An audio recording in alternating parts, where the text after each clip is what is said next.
Friends, welcome back to my channel. So ಇವತ್ತಿನ recipe ಮೀನು fish ಕಬಾಬ್ ಮಾಡ್ತಿದ್ದೀವಿ. ಸೊ ಅದಕ್ಕೆ ಬೇಕಾಗಿರೋದು ಕಸ್ತೂರಿ ಮೇಥಿ ಮತ್ತು ಕೊತ್ತಂಬರಿ,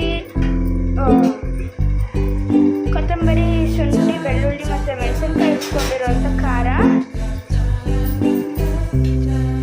ಮತ್ತು 1.5 ಸ್ಪೂನ್ ಗರಂ ಮಸಾಲ ಮತ್ತು 2 ಸ್ಪೂನ್ ಕಾರ್ನ್ಫ್ಲೋರ್. ಇದು ಕಾರ್ನ್ ಸ್ಟಾರ್ಚ್ ಆ್ಯಕ್ಚುಲಿ. ಮತ್ತು 1.5 ಸ್ಪೂನ್ ಮೈದಾ ಮತ್ತು ಮೆಣಸಿನಕಾಯಿ ಪುಡಿ. ಇದು ಖಾರಕ್ಕೆ ತಕ್ಕಷ್ಟು ಹಾಕೋದು